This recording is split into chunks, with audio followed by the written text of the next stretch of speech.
वो कौन सी powerful learnings हैं जो जापानीज एजुकेशन सिस्टम सिखाता है लेकिन यहां पर हम नहीं सीखते हैं। हर कामयाब इंसान ये बात बोलता है कि जिंदगी में ग्रो करने के लिए ग्रोथ का जो नंबर वन फॉर्मूला है वो क्या है।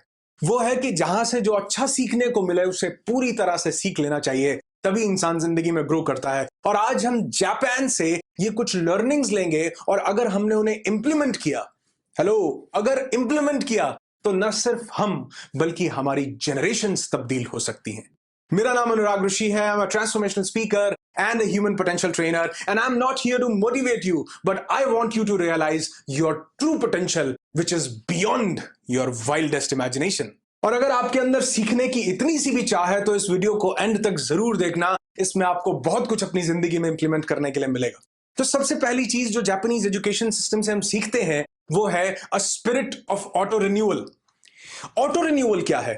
जैसे रिन्यू का मतलब है अपने आप को नया कर लेना, वापसी कर लेना। मैदान में जाने से पहले दोबारा मैदान में डट जाना, हार न मानना, बाउंस बैक करना, दैट इज ऑटो रिन्यूअल। अपने आप को वापस रिन्यू कर लेना।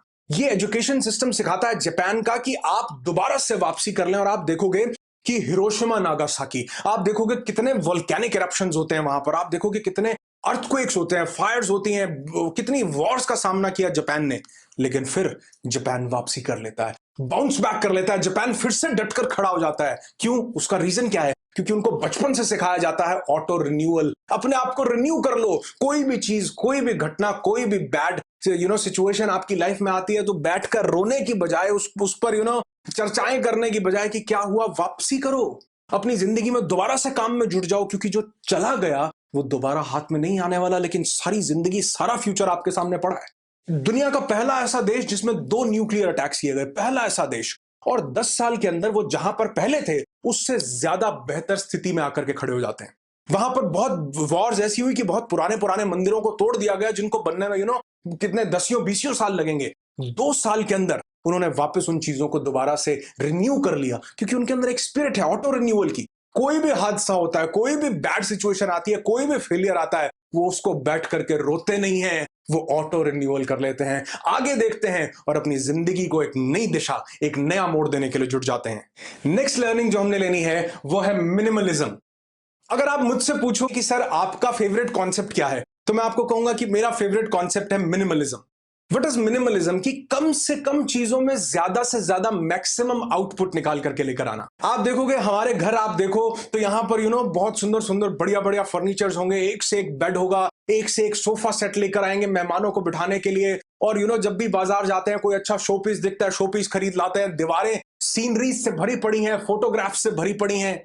आप जापान में कभी जाओगे तो इनके घर आपको खाली मिलेंगे कुछ भी नहीं होगा।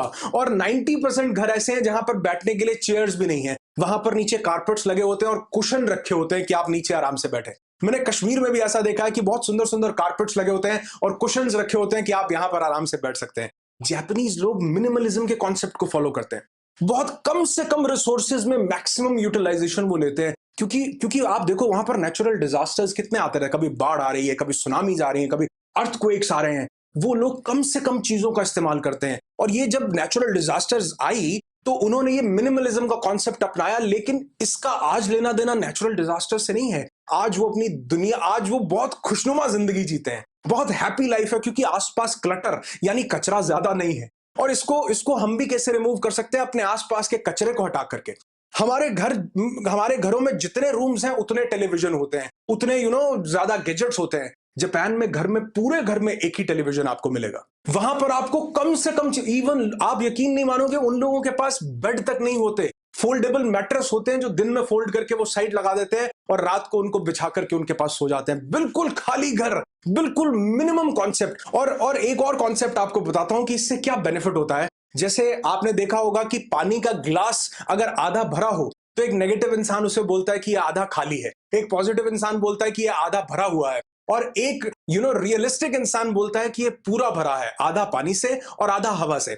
उसी तरह जापानीज लोग मानते हैं कि हमारा जो रूम है, जो हमारा कमरा है, जो हमारा घर है, ये पूरा भरा हुआ है, आधा सामान से और आधा हवा से। तो हमें एक छोटा सा कॉन्सेप्ट आपको बताता हूं, मैंने ये अपने हेल्थ वाले वीडियो में भी डिस्कस किया था कि एक इंसान को रोज की 550 लीटर ऑक्सीजन चाहिए, 550 लीटर्स रोज ऑक्सीजन चाहिए। और ये ऑक्सीजन हमें मिलती है 11,000 लीटर एयर से। 11,000 लीटर एयर तब हमारे रूम में एंटर कर पाती है, घर में एंटर कर पाती है जब जगह हो। मैंने कहा ना, आधा पूरा कमरा भरा हुआ है, आधा फर्नीचर से और आधा हवा से। अब जापानीज लोग अपने कमरे को पूरा हवा से भरना चाहते हैं, और अगर आप चाहें तो आप भी ये काम कर सकते हैं। 80-20 प्रिंसिपल के बारे में आपने सुना होगा, परेटो प्रिंसिपल। परेटो प्रिंसिपल क्या कहता है कि आपकी 20% चीजें हैं जो आप 80% टाइम्स यूज करते हैं, और 80% चीजें ऐसी हैं जिनको यूज ही नहीं करते हैं। तो आज से एक काम करना शुरू करो, डीक्लटर करना शुरू करो। डीक्लटर क्या है कि क्लटर को हटाना शुरू करो। जो जो चीजें आपकी जिंदगी में काम की नहीं है उनको घर से निकालो। फालतू के फर्नीचर को घर से निकालो, फालतू के लोगों को अपनी जिंदगी से निकालो, फालतू की एप्स को अपने फोन में से निकालो। डीक्लटर करना शुरू करो, मिनिमलिज्म का कॉन्सेप्ट अपनाओ। और जब आप ये देखेंगे कि आप मिनिमलिज्म की तरफ बढ़ रहे हैं तो लाइफ में बहुत पॉजिटिव चेंजेस आने लगेंगे। ऐसे ही नहीं, मार्क ज़करबर्ग एक ही तरह की टी शर्ट रोज पहनते हैं क्योंकि वो कहते हैं इससे टाइम भी बचता है, मनी भी बचती है, और इससे बहुत दिमाग की टेंशन भी बचती है कि रोज क्या डालना है। नेक्स्ट कॉन्सेप्ट जो हमें जापान से सीखना चाहिए वो है वेस्ट नॉट वांट नॉट। इस कॉन्सेप्ट का मतलब है कि अपने रिसोर्सेज का बेटर यूटिलाइजेशन करना। मैंने अभी बताया मिनिमलिज्म का कॉन्सेप्ट। तो ये जो वेस्ट नॉट वांट नॉट है, ये एक बड़ी खूबसूरत चीज है। जापानीज लोग वेस्ट करने में कम विश्वास रखते हैं। आप देखोगे कि वो अपनी किसी भी चीज को वेस्ट नहीं करते हैं। वहां पर एक टर्म यूज की जाती है जिसे किंसुकी बोलते हैं, जिसका मतलब है गोल्डन ज्वेलरी फॉर ब्रोकन। वहां पर जो भी चीज टूटती है उसको फेंका नहीं जाता, उसको वेस्ट नहीं किया जाता। And we waste like there is no tomorrow. हम चीजों को ऐसे बर्बाद कर रहे हैं जैसे कल आना ही नहीं है। लेकिन हमने ये यूरोपियन और अमेरिकन कंट्रीज से उनकी बहुत सारी नई चीजें ले ली, और उन्होंने हमसे हमारी बहुत सारी पुरानी चीजें ले ली। वो हमारा योगा, वो हमारी मेडिटेशन, वो सब भी अपनाते जा रहे हैं, और हम उनकी नई चीजें अपनाते जा रहे हैं कि चीजों को यूज एंड थ्रो करो। नई नई चीजें लो, यूज करो, थ्रो करो। इससे बहुत गार्बेज इकट्ठा हो रहा है, इससे बहुत ट्रैश इकट्ठा हो रहा है। लेकिन जापानीज लोग इस सिस्टम को समझते हैं।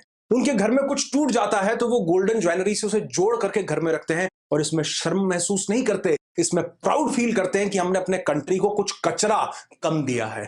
प्राउड फील करते हैं कि हमें अपने कंट्री को, ये नई चीज बनती, इस पे टाइम, रिसोर्सेज, बड़ी चीजें वेस्ट होती, हमने वो वेस्ट होने से बचाया है। तो एक छोटा सा कॉन्सेप्ट है कि वेस्ट नहीं करेंगे। वो अपना खाना वेस्ट नहीं करते। आप देखोगे उनकी प्लेट्स में उतनी ही चीजें रहती हैं जितना वो खा पाते हैं, और ऐसा करके वो अपना पैसा भी बचाते हैं, मनी को भी वेस्ट होने से बचाते हैं। एक और बहुत पावरफुल चीज जो हमको जरूर और जरूर सीखनी चाहिए, मैं कहता हूं कि इसके बिना कोई इंसान कामयाब नहीं हो सकता, ये है प्रोटेक्ट योर टाइम।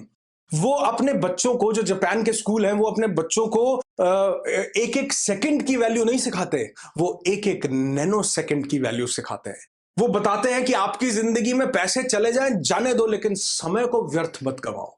टाइम का मैक्सिमम यूटिलाइजेशन करो, और इसको उस लेवल पर लेकर जाओ टाइम सेविंग को कि आप जिंदगी में हर एक मुकाम को हासिल कर सको। जापान के अंदर जो सबसे पहली बुलेट ट्रेन चली थी, जो सबसे पहली ट्रेन चली थी, अगर आप आज भी वो चलती है, अगर आप आज भी देखोगे तो उसका जो लेट होने का जो टाइम है, वो कितना लेट होती है? वो लेट होती है 18 सेकंड। एवरेज जो टाइम है 18 सेकंड्स। अरे कौन सी ट्रेन जो 50-60 साल पहले बनी थी? और ये जो लेट होने का टाइम है, ये एक दिन का नहीं है, एक महीने का नहीं है, एक साल में, पूरे साल में वो एवरेजली 18 सेकंड लेट होती हैं। और जो आज नई ट्रेन बन और चल रही हैं, वो मैक्सिमम से मैक्सिमम एवरेजली 7 सेकंड लेट होती हैं। क्या कॉन्सेप्ट है! एक एक सेकंड की भी वैल्यू है। आप सोचो कि जब इंसान अपने एक एक सेकंड की वैल्यू करना शुरू कर देता है, अपने टाइम को, वो कहते हैं कि मनी को प्रोटेक्ट ना करो, अपने टाइम को प्रोटेक्ट करो। जिसने अपने टाइम को प्रोटेक्ट कर लिया, वो अपनी मनी को, अपने रिसोर्सेज को, अपनी हैप्पीनेस को बहुत खूबसूरती से प्रोटेक्ट कर सकता है। तो एक कॉन्सेप्ट जापान से जरूर लो, ये जरूर सीखो कि आपका टाइम सर्वोपरि है। अपने समय को बर्बाद होने से बचाएं, किसी फालतू की एक्टिविटी में इंडल्ज होने से बचाएं, खाली बैठकर टीवी देखने से बचाएं, कुछ प्रोडक्टिव कामों में उसे लगाएं ताकि वो कल को आपको रिटर्न दे। आपका समय आपको रिटर्न देता है, अपने ऊपर खर्च किया गया बेहतरीन समय आपको फ्यूचर में रिटर्न देता है, ना कि जाया किया गया समय। जापान से लेने के लिए बहुत सारी लर्निंग्स हैं, लेकिन टाइम की मर्यादा को देखते हुए, वीडियो को कट शॉर्ट करते हुए आपको लास्ट लर्निंग बताता हूं कि जापान में there is no room for theft. चोरी की वहां पर कोई जगह नहीं है। सीरियसली बता रहा हूं। वहां पर पिक पॉकेटिंग, वहां पर चोरी डकैती के काम, बहुत ही एक्सेप्शंस आर ऑलवेज देयर, लेकिन बहुत ही ना के बराबर है ही नहीं। क्यों? क्योंकि वहां का एजुकेशन सिस्टम बच्चे को स्कूल में ये बातें सिखाता है कि आपको जो भी चीज मिलती है, अगर वो आपसे बिलोंग नहीं करती, अगर वो आपकी नहीं है, तो आपका पहला काम यह है कि आप उसके ऑनर को ढूंढोगे कि ये किसकी है। सब काम छोड़ दो, कोई पनिशमेंट नहीं मिलेगी। स्कूल लेट हो रहे हो जाओ, ऑफिस लेट हो रहे हो जाओ, आपका कोई 100 रुपए का नुकसान हो रहा है, होने दो, लेकिन जो चीज आपको मिली है अगर उसका ऑनर वहां पर नहीं है तो वो उसके ऑनर तक पहुंचाओ। और अगर आपको ऑनर नहीं मिलता तो जाकर के नजदीक के पुलिस स्टेशन में ये डिपॉजिट करवाओ। अगर आप कभी जापान जाएं तो आप हैरान होंगे कि आप जानबूझकर किसी शॉप पर अपना वॉलेट, अपना पर्स छोड़ करके आ जाए, आप देखोगे कि दुकानदार आपके पीछे पीछे भागता हुआ मिलेगा। और अगर बाय चांस उसने उतनी देर में नोटिस नहीं किया तो आप यकीन मानो कि जब तक आप होटल पहुंचोगे आपका वॉलेट भी साथ के साथ होटल पहुंच जाएगा।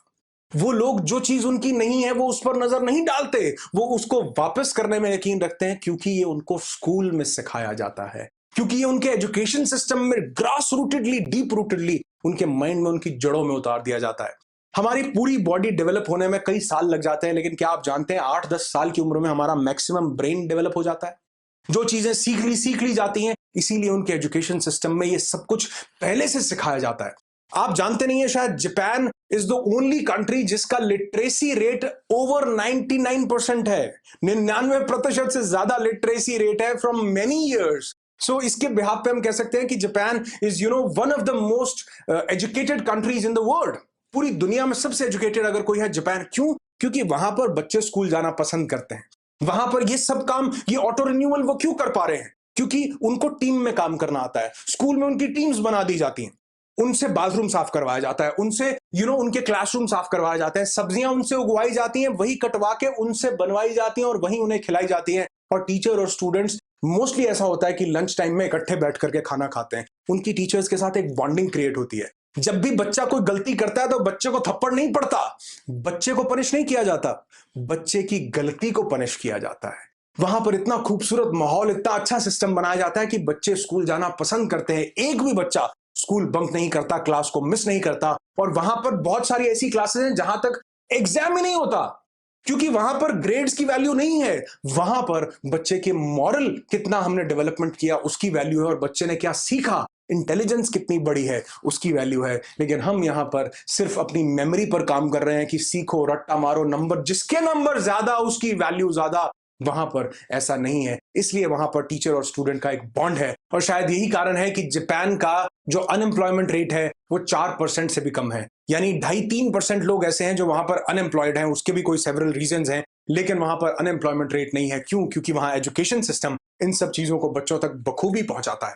और आप जानते होंगे कि सबसे ज्यादा सेंचुरीज जो हैं बनाने वाले इंसान शायद वो सचिन तेंदुलकर हों, और आने वाले टाइम में विराट कोहली उनका रिकॉर्ड तोड़ दें। लेकिन जो सबसे ज्यादा 100 साल तक जीने के रिकॉर्ड है, जिंदगी जीने के रिकॉर्ड है, जो लाइफ एक्सपेक्टेंसी है, वो सबसे ज्यादा जापान में है। सबसे ज्यादा सेंचुरी, 100 साल तक जीने वाले लोग जापान में हैं। कैसे हैं? क्या राज है उनकी सेहत का, और कैसे वो इतनी लंबी और हैप्पी, खुश जिंदगी जीते हैं? नेक्स्ट वीडियो में आपको बताऊंगा। और अगर आप उसे मिस नहीं करना चाहते तो सब्सक्राइब जरूर कर लें इस चैनल को, बेल आइकन को प्रेस कर दें, ताकि मेरी आने वाली कोई भी नेक्स्ट वीडियो आपसे मिस ना हो। वीडियो अच्छा लगता है तो लाइक कर दिया कीजिए, क्योंकि इससे मुझे मालूम चलता है कि कितने लोग मेरे इन एफर्ट्स को अप्रिशिएट कर रहे हैं। आपकी जिंदगी खुशियों से भरी हो, यही दुआ करता हूं। I wish you lots and lots of peace, tons of happiness and bundles of success in your life. Be happy, be alive.